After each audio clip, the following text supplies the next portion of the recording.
National stock exchange NSE, जहां NSE के MD और सीईओ आशीष कुमार चौहान साहब हमारे साथ कार्यक्रम में हो रहे हैं शामिल। आइए सब उनका स्वागत किया जाए। आशीष जी, बहुत बहुत स्वागत है सर आपका, धन्यवाद जी बिजनेस से जुड़ने के लिए।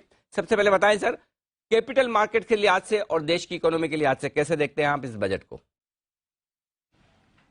ये मेरे हिसाब से पिछले 8 सालों में आई थिंक ये नवा बजट है यही रिजीम का। आई थिंक ये सबसे बेहतर बजट है। बहुत मैं मानता हूं कि growth oriented, job oriented and infrastructure oriented budget है और काफी मैच्योर है कि उन्होंने जब फिस्कल डेफिसिट को कम करते हुए भी और एक पाथ भी दिया हुआ है कि 6.5% जो लास्ट ईयर था वो अब 5.9% हो गया, अगले 2 साल में वो 4.5% हो गया। उसके बावजूद उन्होंने टैक्स भी घटाया, personal income tax, fiscal on infrastructure उन्होंने बहुत ज्यादा पैसे एलोकेट किए, करीब 10 लाख करोड़। तो मुझे लग रहा है ऐसा बजट किसी को उम्मीद नहीं थी। उसके बावजूद हम सबको जो आशंका थी कि भाई कैपिटल गेन टैक्स में बहुत सारी बदलाव आएंगे, भारी भरकम टैक्स बढ़ेगा, वो भी नहीं हुआ है। तो मुझे लग रहा है कि जो जब मैं देख रहा था कि बजट की पेशकश पूरी हुई तभी निफ्टी करीब 120 पॉइंट के ऊपर था, अब 300 पॉइंट से ऊपर आ गया। तो मुझे लग रहा है ढाई गुना बढ़ गया, हमारे लिटरली 150%, 1.5 गुना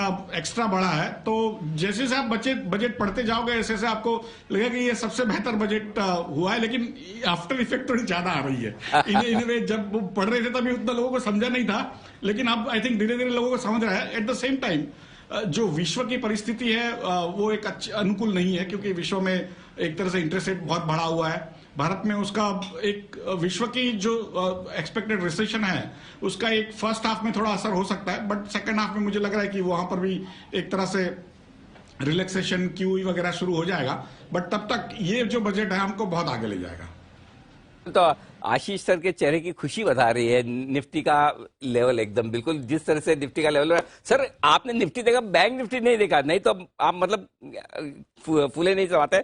42,1300 पॉइंट से ज्यादा बैंक निफ्टी बढ़ता हुआ दिख रहा है। जबरदस्त भरोसा बाजार का लौटता हुआ दिख रहा है इस बजट के बाद। एकदम हाईएस्ट पॉइंट पर इस वक्त बाजार ट्रेड करते हुए दिख रहा है। बताएं सर, निवेशकों के लिए क्या सलाह होगी इस बजट के बाद आपकी? नहीं, इसमें भी मैं हर बार निवेशकों को कहता हूं कि भाई ऑप्शंस में ट्रेड मत करिए। सुबह खरीद के शाम को बेचने को निवेश नहीं कहते हैं।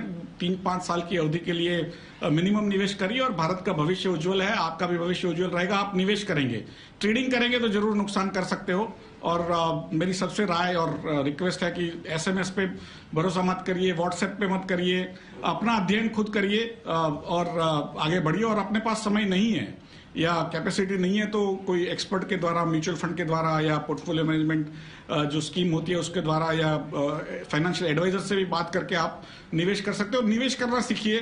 ट्रेडिंग करना छोटे निवेशकों के लिए हितावह नहीं है। ठीक बात है। तो इन्वेस्टमेंट के लिहाज से बजट है परफेक्ट और माहौल भी बेहतरीन है। हिंदुस्तान की इकोनॉमी को और आगे बढ़ाने में ये बजट करेगा मदद। आशीष सर बहुत बहुत शुक्रिया। आज बड़ा दिन है, आप बिजी भी रहेंगे तो मैंने कहा कि जल्दी से आपसे बात करके सबसे पहले जी बिजनेस से आपने बातचीत की। बहुत बहुत धन्यवाद सर, आपका शुक्रिया।